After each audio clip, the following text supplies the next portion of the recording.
Hello everyone, मैं आप सभी का आकाश इंस्टीट्यूट कोटा के यूट्यूब चैनल में स्वागत करती हूँ।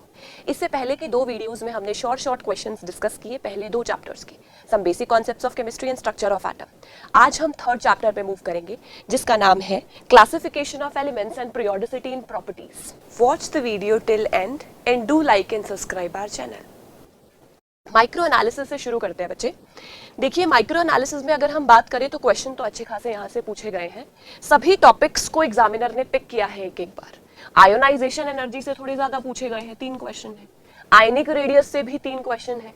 नोमेनक्लेचर जो इजी पार्ट है वहां से भी 2 क्वेश्चन आए हुए हैं। हम बोल सकते हैं हमें सारी चीजों को एक बार डिस्कस करना है, तो आप सभी चैप्टर को पढ़ते समय सारे ट्रेंड्स, लेफ्ट टू राइट क्या होगा, टॉप टू बॉटम क्या होगा, वो सभी ट्रेंड्स रिवाइज करेंगे। और ये सभी रिवीजन आज क्वेश्चंस के थ्रू भी वैसे हम कर लेंगे। शुरू करते हैं पहले क्वेश्चन के साथ। तो ये देखिए, स्टेटमेंट बेस्ड क्वेश्चन है। Question number 1, beryllium and magnesium are alkaline earth metals. आपको इनकरेक्ट स्टेटमेंट बताना है और 4 आपको इन्होंने क्या दी हुई है स्टेटमेंट। पहली स्टेटमेंट है beryllium and magnesium are alkaline earth metal. ये स्टेटमेंट रॉन्ग है। मैग्नीशियम को अक्सर अधिकतर बच्चों को ये नहीं पता, उनको लगता है बेरिलियम भी अल्कलाइन अर्थ मेटल कहलाता है, but no, beryllium is not considered as alkaline earth metal, क्योंकि बेरिलियम की जो ऑक्साइड होती है वो एम्फोटेरिक होती है। On the other hand magnesium, calcium, strontium, इन सभी की ऑक्साइड्स अल्कलाइन होती है। तो बेरिलियम का बिहेवियर बाकी मेंबर्स से थोड़ा सा डिफरेंट है। इसी के कारण हम बेरिलियम को अल्कलाइन अर्थ मेटल नहीं बोलते। एस ब्लॉक एलिमेंट्स वैसे डिलीट हो चुका है, पर कुछ चीजें आपको उसके बारे में पता होनी चाहिए क्योंकि वो यहाँ पूछ सकते हैं। तो ये देखो, स्टेटमेंट आ गई। सेकंड पे जाते हैं, K+ have larger radii than calcium +2। तो पोटेशियम का यूनिपॉजिटिव आयन आपको दिया है और बोला है it have larger radii as compare to calcium +2। For iso electronic species, ये हम ध्यान रखेंगे, फॉर आइसो इलेक्ट्रॉनिक स्पीशीज, इसके बारे में हमने क्वेश्चन भी किया है लास्ट वीडियो में। आप जानते हैं आइसो इलेक्ट्रॉनिक स्पीशीज वो स्पीशीज होती हैं जिनमें इलेक्ट्रॉन काउंट सेम होता है। Ionic radius is directly proportional to negative charge and inversely proportional to positive charge। जितना नेगेटिव चार्ज ज्यादा होगा उतना साइज या रेडियस ज्यादा होगा। जितना पॉजिटिव चार्ज ज्यादा होगा उतना साइज या रेडियस क्या होता जाएगा, कम। अब आपको पोटेशियम प्लस दिया है, कैल्शियम +2 दिया है। पोटेशियम प्लस की बात करें, इलेक्ट्रॉन काउंट देखें, 18 electrons, 19 - 1 18 electrons. Calcium +2 20 - 2 18। Yes, they are iso electronic. और आइसो इलेक्ट्रॉनिक के केस में अगर पॉजिटिव चार्ज बढ़ता है तो रेडियस छोटा होता है, मतलब कैल्शियम का साइज कम होगा, रेडियस छोटा होगा as compare to K+। Yes, this statement is correct. All D block elements are transition elements. No, D block की प्रॉपर्टीज, उसका इलेक्ट्रॉनिक कॉन्फ़िगरेशन पढ़ते वक्त हम पॉइंट लिखते हैं सूडो ट्रांजिशन एलिमेंट्स के बारे में। जिंक, कैडमियम, मर्करी, उनको हम ट्रांजिशन एलिमेंट्स नहीं बोलते। तो सभी D block element transition elements नहीं है। H- ion have larger size than F-। Very important. आप सभी जानते हैं कि H का जो साइज है वो छोटा होता है, स्मॉलेस्ट है। But if I talk about H- hydride ion, उसका साइज I- के भी कंपेरेबल होता है। F- से तो वो बड़ा है, पर I- आयोडाइड आयन के कंपेरेबल होता है, इतना साइज बढ़ जाता है। तो बी केयरफुल। आपको एक नई बात पता चली यहां से। तो 2 स्टेटमेंट हमारे पास करेक्ट है और 2 आपके पास इनकरेक्ट है। इनकरेक्ट पूछा है तो incorrect are A and C। तो एटॉमिक रेडियस, आयनिक रेडियस यहां से रिवाइज हुआ और बाकी चीजों पे भी आप ध्यान देंगे। सेकंड क्वेश्चन पे मूव करते हैं। The first, second and third ionization energies of aluminium are 578, 1817 and 2745 kilojoule per mole. आपको IE1, IE2, IE3 दी हुई है। Calculate the energy required to convert all the atoms of aluminium to aluminium +3 present in 270 milligram of aluminium vapors। अब देखिए, आपको aluminium से 3 electron निकालने हैं और तीनों की एनर्जी आपको दी हुई है एंड दिस इज फॉर 1 मोल, यानी कि 1 मोल एल्यूमिनियम के लिए है, मतलब 27 ग्राम एल्यूमिनियम के लिए, 27 ग्राम एल्यूमिनियम। हमें कितने के लिए निकालना है, 270 मिलीग्राम। तो सबसे पहले हम IE नेट कैलकुलेट करते हैं। IE net will be equal to the sum of IE1, IE2 and IE3. This is IE1, IE2, IE3. 578 plus 1817, 2745. 5140 kilojoule per mole. This is for 1 mole. So for 27 gram aluminium, IE net is 5140. लेकिन आपको 27 ग्राम के लिए नहीं पूछा बच्चे, आपको पूछा है 270 milligram. Take care of units, क्योंकि यूनिट्स में भी देखो यहाँ पे डिफरेंस है. Milligram, 270 milligram of aluminium. 5140 unitary method लगाएंगे सिंपल. 27 इंटू 270 और मिलीग्राम को भी ग्राम में बदलेंगे. यहां से ये कैंसिल. 51.4 किलो जूल पर मोल तो नहीं कह सकते इसको. अब ये कितने के लिए 270 मिलीग्राम, तो सिंपली कहेंगे हम 51.4 किलो जूल. इजी था क्वेश्चन. IE नेट निकालना था आपको, फिर यूनिटरी मेथड से 1 मोल के लिए इतना है तो गिवन वेट के लिए कितना होगा. आयोनाइजेशन एनर्जी को जरा ध्यान से पढ़िएगा. अच्छे क्वेश्चन यहाँ से आए हुए हैं और अच्छे क्वेश्चंस बनते भी हैं. थर्ड क्वेश्चन पे चलते हैं. The formula of oxide of metal whose successive ionization enthalpies are 10, 20, 50, 2000 kilojoule per mole respectively.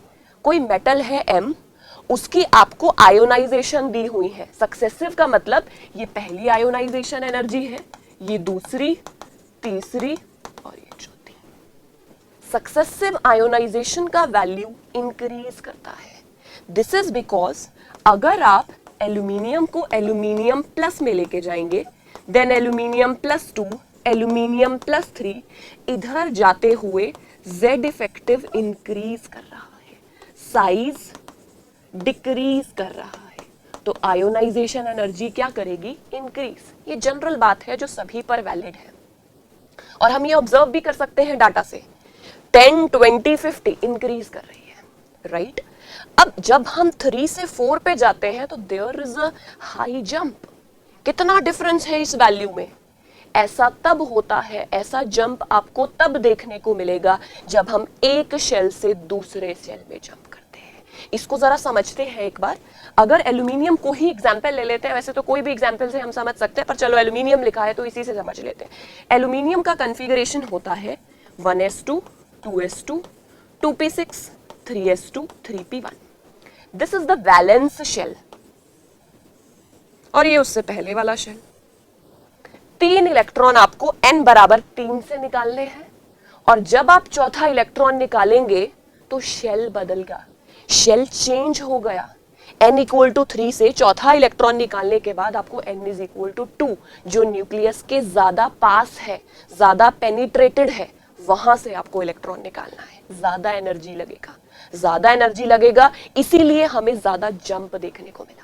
जब भी कभी ऐसा डाटा दिया जाए, आपको कुछ सक्सेसिव आयोनाइजेशन दी जा रही है और आप देख पा रहे हैं कि यहां तो बहुत ज्यादा डिफरेंस है, तो आप समझ जाइएगा कि हमने शेल चेंज किया है. अब वैलेंस में कितने? 3 आसानी से निकल गए.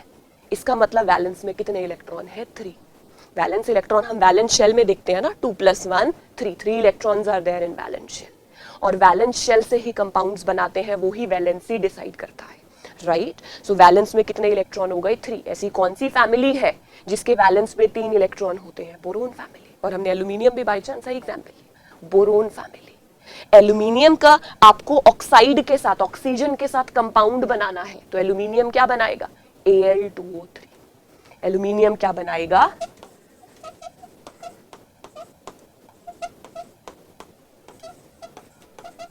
Al2O3.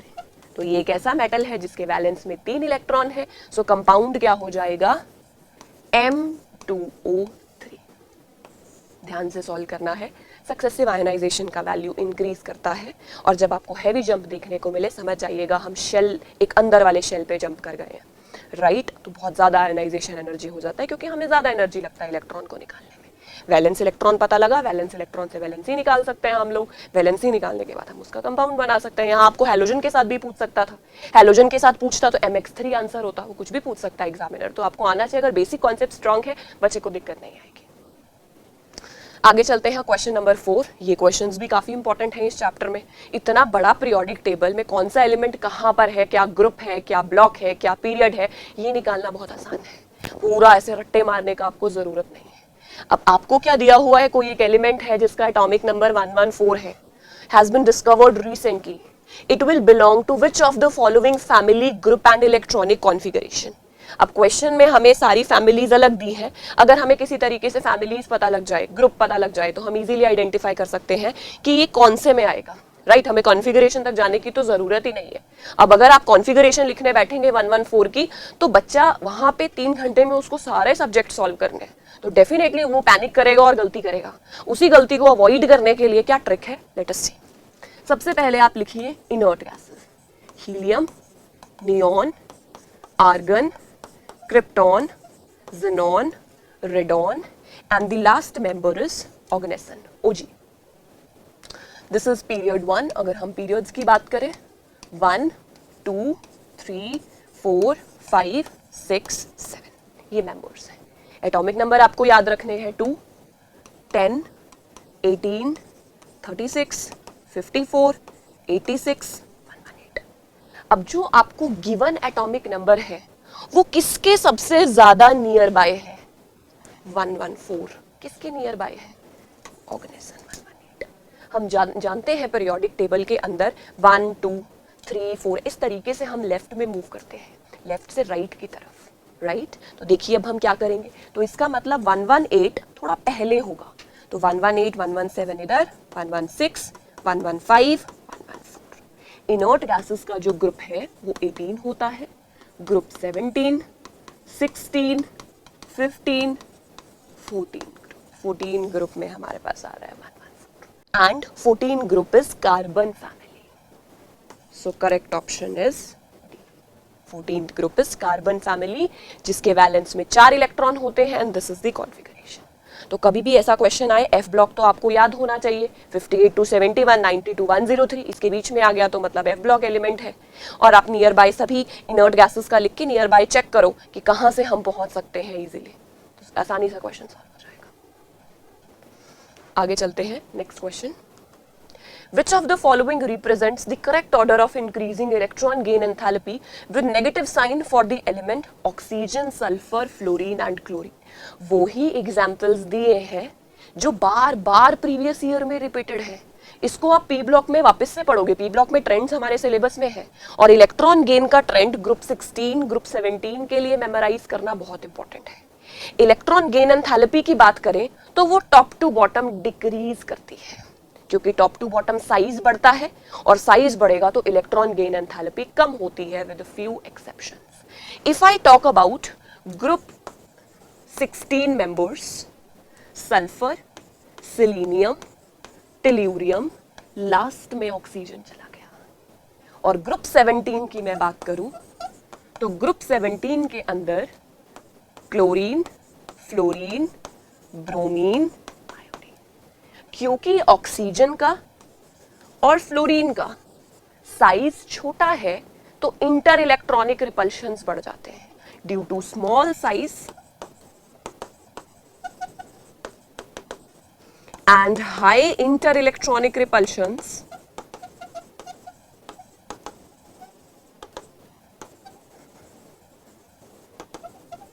इलेक्ट्रॉन गेन एंथैल्पी क्या हो जाती है, कम हो जाती है।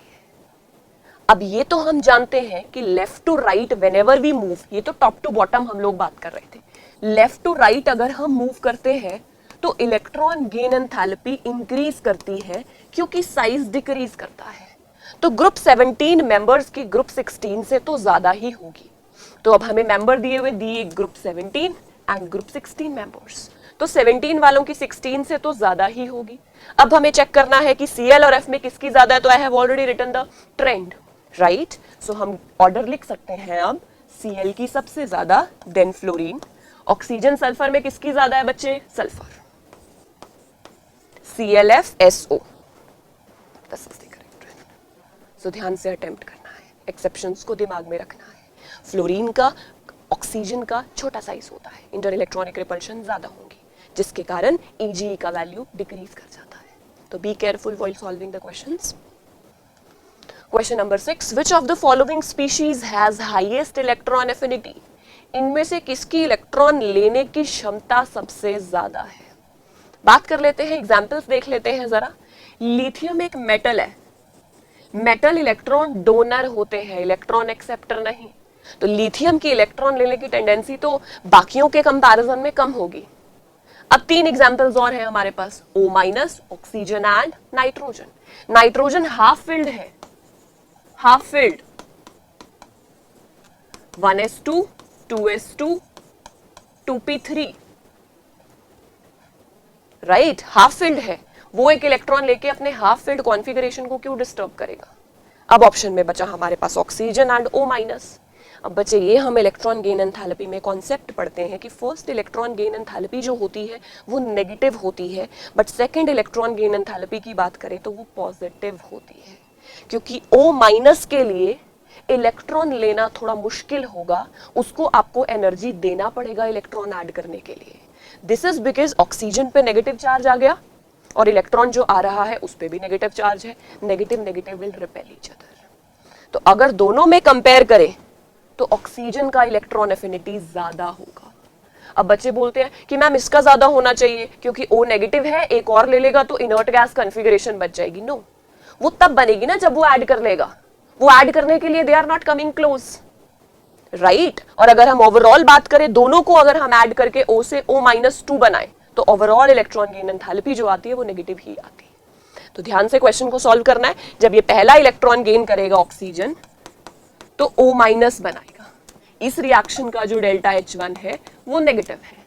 O- जब एक इलेक्ट्रॉन गेन करके O-2 बनाएगा तो डेल्टा H2 जो है वो पॉजिटिव है।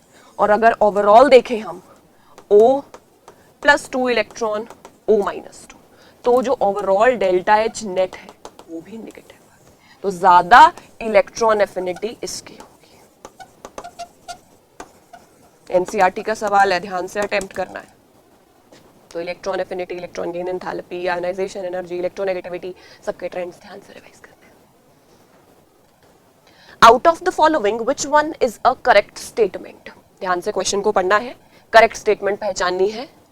मेटल दिया है, ionic radius of a metal is same as that of atomic radius. अब मेटल की बात करें, कोई मेटल सोच लेते हैं ना, सोडियम सोच लिया, चलो अब सोडियम मेटल है, metals are electron donor, sodium एक इलेक्ट्रॉन लूज करेगा।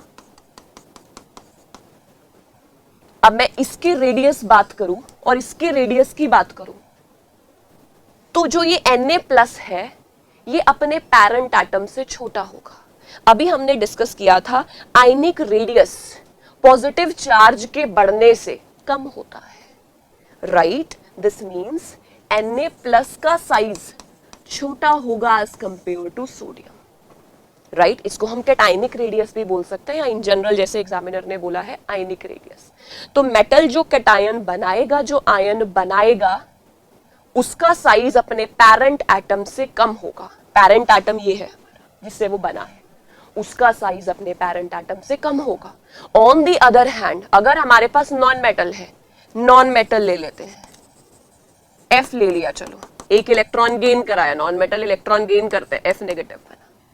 एनायन का साइज अपने पैरेंट एटम से बड़ा होता है, एनायन का साइज अपने पैरेंट एटम से बड़ा होता है, राइट। तो साइज की बात करें तो F- का ज्यादा होगा एज कंपेयर टू F। इसका रीजन है इफेक्टिव न्यूक्लियर चार्ज। जब Na से Na+ बनता है, यहां सोडियम के पास 11 इलेक्ट्रॉन है और 11 ही प्रोटॉन है। यहां इसके पास इलेक्ट्रॉन तो 10 हो गए बट प्रोटॉन अभी भी 11 है, और वो प्रोटॉन अब 10 इलेक्ट्रॉन को और स्ट्रॉन्ग अट्रैक्शन से खींचेंगे, साइज छोटा हो जाएगा। साइज छोटा होगा तो साइज और रेडियस की अगर हम बात करें तो रेडियस भी क्या हो जाएगी, स्मॉल हो जाएगी, राइट। नॉन मेटल के बारे में बात करें तो नॉन मेटल में साइज क्या करता है, अपने पैरेंट एटम से एनायन का साइज लार्जर होता है। तो ध्यान रखना है, अब इसी को हम लोग देख लेते हैं. The ionic radius of a metal is less than its atomic radius. Yes, ionic radius of a metal is less than, ये एटॉमिक मतलब एटॉमिक स्टेट का रेडियस आयनिक रेडियस से, तो हम क्या बोल सकते हैं, the ionic radius of a metal is less than its atomic radius. Atomic radius से मेटल का क्या होगा, कम. ग्रेटर नहीं होगा, ये गलत है. Atomic radius of a non metal is more than it's ionic radius, ये भी गलत है. आयनिक होना चाहिए था, यहाँ एटॉमिक होना चाहिए. Be careful while solving questions. Let us move to question number 8. Ionization potential of sodium would be numerically equal to, इनमें से किसके बराबर होगा. आयोनाइजेशन पोटेंशियल क्या है, आयोनाइजेशन एनर्जी क्या है, the energy required to remove an electron from isolated gaseous atom. कोई एग्जाम्पल ले लेते हैं. सोडियम आपको गैसियस फॉर्म में चाहिए, इसमें से एक इलेक्ट्रॉन आपको निकालना है, Na+ बनाना है. इस प्रोसेस के दौरान जिस एनर्जी की जरूरत होगी इलेक्ट्रॉन निकालने में, वो आयोनाइजेशन एनर्जी है. आयोनाइजेशन एनर्जी हमेशा पॉजिटिव होती है, आपको देनी पड़ती है. अब आपको पूछा है ये process, ionization potential of sodium would be numerically same as that of. अब बात कर लेते हैं इलेक्ट्रॉन एफिनिटी. इलेक्ट्रॉन एफिनिटी मतलब एक इलेक्ट्रॉन आपको गेन कराना है.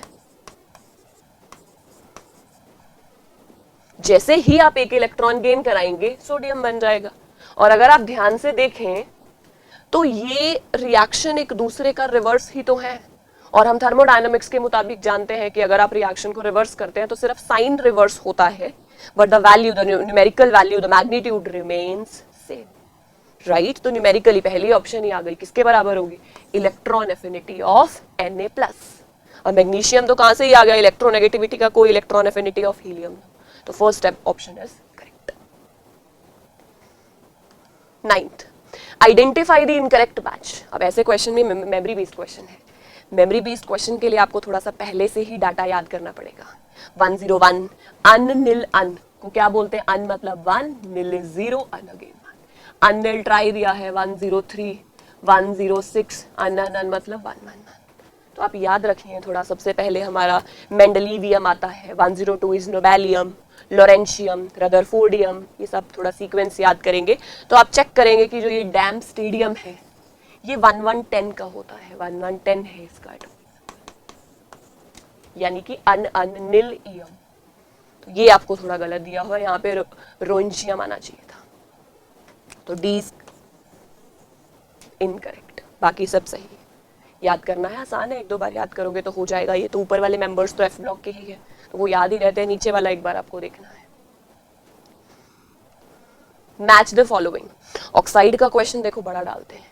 ऑक्साइड के बारे में डी ब्लॉक एलिमेंट्स में भी बहुत डिटेल में बात की गई है, पी ब्लॉक में भी एक एक जब ग्रुप की बात हो रही है तो इनके बारे में बात की गई है. तो ऑक्साइड्स के नेचर पे क्वेश्चन जरूर आ सकता है, काफी रिपीटेड सा देखा ही है, मतलब आता ही है क्वेश्चन यहाँ से. तो अगर हम ऑक्साइड्स की बात करें तो न्यूट्रल ऑक्साइड्स में हम दो ही ऑक्साइड याद करते हैं, CONO. अब आपको CO दिख गई न्यूट्रल, A का 2, आप ऑप्शन एलिमिनेट कीजिए और बाय चांस लकी है अगर पहली ऑप्शन से ही करेक्ट हो गया. बाकी भी चेक कर लेते हैं. नॉन मेटल की ऑक्साइड एसिडिक होती है, मेटल्स की ऑक्साइड कैसी होती है, बेसिक. और Al2O3 amphoteric oxide, ZNO, PbO, PbO2, SNO, SNO2, इन सभी की ऑक्साइड्स एम्फोटेरिक होती है. तो ध्यान से क्वेश्चन सॉल्व करना है. न्यूट्रल याद कीजिए, एसिडिक याद कीजिए. राइट, आप इजीली ये क्वेश्चन हो जाता है अटेम्प्ट, कोई दिक्कत नहीं आती वैसे बच्चे को. Question number 11. In which of the following options the order of arrangement does not goes with the variation of property indicated against it? अब इससे आपका कितना कुछ रिवाइज हो जाएगा. आपको पहली बात तो डज नॉट पूछा है, खुश मत हो जाना पहला ही देख के कि हाँ ये ऑर्डर सही है, इसको टिक कराए, है ना. तो देखते हैं डज नॉट गो. पहली को देखते हैं जरा, A part. Aluminium 3+, magnesium 2+, Na+, F-. यहां से यहां जाते हुए पॉजिटिव चार्ज कम हो रहा है, नेगेटिव चार्ज इंक्रीज हो रहा है. और हम जानते हैं एटॉमिक रेडियस, आयनिक रेडियस की मैं बात करूं तो जितना नेगेटिव चार्ज बढ़ेगा पॉजिटिव कम होगा, उतना साइज ज्यादा होगा. तो यस दिस इज करेक्ट, ठीक है. ये +3, +2, +1 पॉजिटिव कम हो रहा है ना, तो साइज बढ़ेगा. आगे आ जाओ next. Lithium, sodium potassium, rubidium group 1 के मेंबर्स है। Top to bottom metallic character बढ़ता है, यस। रुबीडियम के बाद सीजियम आता है, फोटो इलेक्ट्रिक सेल्स में इस्तेमाल होता है, मेटालिक है, बहुत जल्दी इलेक्ट्रॉन दे देगा, राइट। तो yes, top to bottom metallic radius increases, this is also correct. C, BCON boron, carbon, oxygen, nitrogen increasing first ionization enthalpy. Ionization enthalpy की मैं बात करूं तो लेफ्ट टू राइट जब हम जाते हैं आई की वैल्यू इंक्रीज करती है विद 2 एक्सेप्शंस। वो जरा हम बात कर लेते हैं। Lithium, beryllium, boron, carbon, nitrogen, oxygen, fluorine, तो left to right ionization energy क्या कर रही है, इंक्रीज। और आपको ध्यान में रखना है ऑक्सीजन, नाइट्रोजन, बोरोन, बेरिलियम ये हाफ फिल्ड होता है तो इसकी ज्यादा हो जाएगी, और इसके केस में 1s2 2s2 फुली फिल्ड से आपको निकाला है, पेनिट्रेशन पावर ज्यादा है इसका, इसीलिए बेरिलियम की ज्यादा हो जाएगी। अब आप अगर ट्रेंड देखें तो boron, carbon, oxygen, nitrogen, yes this is also correct. इसका मतलब फोर्थ ऑप्शन इनकरेक्ट होना चाहिए।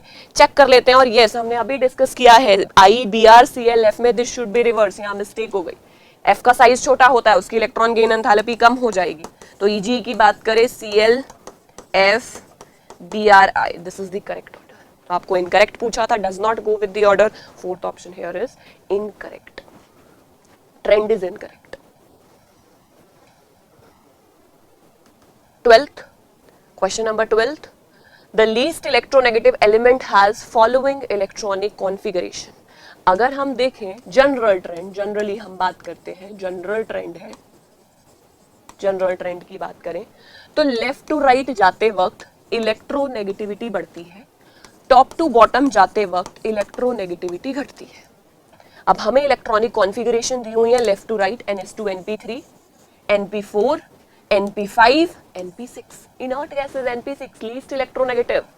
इलेक्ट्रोनेगेटिविटी होती क्या है, the tendency of atom to attract shared pair of electron towards itself in the bonded state, right. तो ये बॉन्ड बनाए तब जाके इलेक्ट्रोनेगेटिविटी दिखाएंगे ना, इनके तो कुछ ही कंपाउंड्स है जो हम ग्रुप 18 में पढ़ते हैं जो रिएक्ट करके कंपाउंड्स बनाते हैं।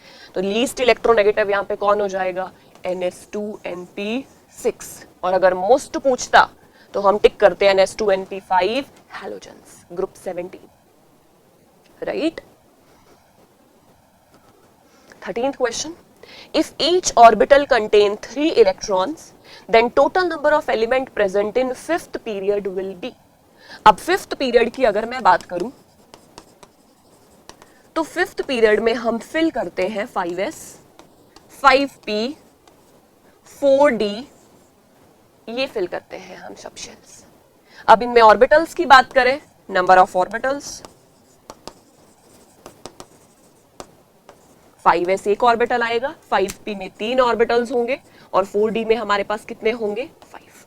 टोटल कितने हो गए ऑर्बिटल्स 9। एक ऑर्बिटल में मैक्सिमम 2 इलेक्ट्रॉन भर सकते हैं हम, तो 9 2 18 मेंबर्स होंगे, 18 एलिमेंट होंगे, और होते भी हैं। पर हमें यहां बोला है इंस्टेड ऑफ 2 आपको कितने भरने हैं, 3 इलेक्ट्रॉन्स। एक ऑर्बिटल में अब 3 भरने हैं, तो 9 में कितने भर सकते हैं हम, 9 3 27 elements will be there, 27 elements होंगे, राइट। तो ध्यान से आपको फर्स्ट सेकंड थर्ड फोर्थ सभी पीरियड्स में कौन से ऑर्बिटल फिल होते हैं, सब शेल फिल होता है, वो आपको आना चाहिए। क्वेश्चन नंबर 14, क्वेश्चन नंबर 14 की अगर हम बात करें तो आपको ABCD 4 ट्रेंड्स दिए हुए हैं और आपको करेक्ट स्टेटमेंट बताना है, करेक्ट स्टेटमेंट। तो करेक्ट स्टेटमेंट में बॉन्ड डिसोसिएशन एनर्जी, ग्रुप 17 में इलेक्ट्रॉन गेन एंथैल्पी का डाटा हम पढ़ चुके हैं, क्लोरीन का ज्यादा होता है फ्लोरीन से। Bond dissociation is also very important. Fluorine का साइज इतना छोटा होता है कि 2 FF एटम में बहुत इंटर इलेक्ट्रॉनिक रिपल्शन होता है, लोन पेयर आपस में रिपेल करते हैं, जिसके कारण उसकी बॉन्ड डिसोसिएशन एनर्जी कम हो जाती है। तो बॉन्ड डिसोसिएशन एनर्जी ये तो ठीक है कम हो जाती है, बट ये फ्लोरीन Br2 के बाद आ जाएगा। तो आपको ट्रेंड थोड़ा मेमोराइज करना है। इलेक्ट्रॉन गेन का ट्रेंड था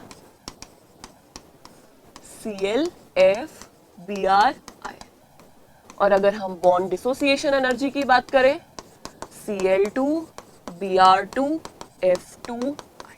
reason is small size large inter electronic repulsions. तो ये यहीं इनकरेक्ट हो गया। बी की बात कर लेते हैं, sulphur, selenium, tellurium, oxygen, electron gain, बिल्कुल सही, अभी डिस्कस किया था पिछले क्वेश्चन में, तो यस ये सही है। Neon, fluorine, nitrogen, oxygen, first ionization energy, बिल्कुल करेक्ट है। आयोनाइजेशन एनर्जी अभी हमने देखा लेफ्ट टू राइट क्या करती है, increase, left to right increase करेगी, और आपको एक्सेप्शंस थोड़ा सा ध्यान में रखना है। तो यस ऑक्सीजन नाइट्रोजन में, क्योंकि नाइट्रोजन हाफ फिल्ड है तो उसका फर्स्ट आयोनाइजेशन ज्यादा होगा, तो yes this is also correct. D, electronegativity of carbon. अब इलेक्ट्रोनेगेटिविटी की बात करें, electronegativity of carbon is directly proportional to percentage S character. यहां हाइब्रिडाइजेशन sp है, यहां sp2 है, यहां sp3 है। sp की बात करें तो परसेंटेज एस करेक्टर 50% होता है। sp2 की बात करें परसेंटेज एस करेक्टर 33.3% होता है। sp3 की बात करें तो परसेंटेज एस करेक्टर 25%। जितना एस करेक्टर ज्यादा उतनी इलेक्ट्रोनेगेटिविटी ज्यादा। इसी के कारण तो ये बहुत टर्मिनल एल्काइंस एसिडिक होते हैं, हम ऑर्गेनिक केमिस्ट्री में पढ़ते हैं, terminal alkynes are acidic in nature, right, इसी के कारण तो इलेक्ट्रोनेगेटिविटी बिल्कुल सही ऑर्डर दिया हुआ है, sp हाइब्रिडाइज्ड कार्बन की जो होगी वो सबसे ज्यादा होगी, बिल्कुल सही है, डी इज करेक्ट। तो आपको पूछा क्या है, correct statement among the following are B, C and D only. A incorrect है, फर्स्ट सेकंड फोर्थ में हमें ए दिया और ए क्या है, incorrect. Question number 15. The electronic configuration having maximum difference in the first and the second ionization energy. अब first और second ionization energy में मैक्सिमम जंप देखना है। अभी मैंने आपको अच्छे से कॉन्सेप्ट समझाया था, सक्सेसिव आयनाइजेशन एनर्जी का वैल्यू बढ़ता है और आपको लार्ज डिफरेंस देखने को मिलेगा वैल्यू में अगर आप एक शेल से दूसरे पे जंप करते हैं, राइट। वैलेंस से आप जैसे ही नेक्स्ट पे जाएंगे, पेनल्टीमेट शेल पे जाएंगे, तो पेनल्टीमेट शेल में आयनाइजेशन एनर्जी का वैल्यू ज्यादा लगेगा। अब आपको फर्स्ट और सेकंड में ही पूछा है कि हैवी जंप दिखना चाहिए, मैक्सिमम डिफरेंस दिखना चाहिए, मतलब वैलेंस में कितना इलेक्ट्रॉन होना चाहिए, वैलेंस में कितना इलेक्ट्रॉन होना चाहिए, सिर्फ 1। और वैलेंस में एक इलेक्ट्रॉन हम किस में पढ़ते हैं, एल्कली मेटल्स। तो एल्कली मेटल्स का कॉन्फ़िगरेशन देखते हैं, this is the configuration, correct. अगर इसकी बात करें तो लार्ज जंप हमें देखने को मिलेगा सेकंड और थर्ड में, है ना। इसकी बात करें तो लार्ज दिखेगा हमें थर्ड और फोर्थ में, एल्यूमिनियम वाला केस ही हो गया ना। तो ऐसे आपको चेक करना है कि वैलेंस से एक निकालते ही दूसरा आपको पेनल्टीमेट n बराबर 2 से निकालना है, तो बहुत हाई जंप हो जाएगा वैल्यू का, right. So this was all about the lecture. बच्चे पीरियोडिक क्लासिफिकेशन में जो सारे इंपॉर्टेंट टॉपिक्स हैं, पहले आपको नोमेनक्लेचर आना चाहिए, नोमेनक्लेचर सभी पीरियोडिक टेबल में कहाँ कौन प्रेजेंट होता है, कैसे आपको ब्लॉक, पीरियड, फैमिली ये निकालना आना चाहिए, इलेक्ट्रॉनिक कॉन्फ़िगरेशन आपको आनी चाहिए, डायगोनल रिलेशनशिप, सारी metallic character, ionization energy, electron gain, enthalpy, electronegativity, इन सबको अच्छे से रिवाइज करना है, इनके ट्रेंड्स को रिवाइज करना है। काफ़ी पार्ट हमने वैसे कवर कर लिया है, पर आप इसको ध्यान से सभी क्वेश्चंस को सॉल्व करना। ये क्वेश्चन को सिर्फ सॉल्व करना आपके लिए ज़रूरी नहीं है, उसको मेमोराइज करना भी ज़रूरी है, तो वो मेमोराइज करना है। And I am very sure these questions will be very beneficial for you people. तो ध्यान से पढ़ते रहो, खुश रहो, मेहनत करते रहो और हमसे जुड़े रहो। Thank you so much.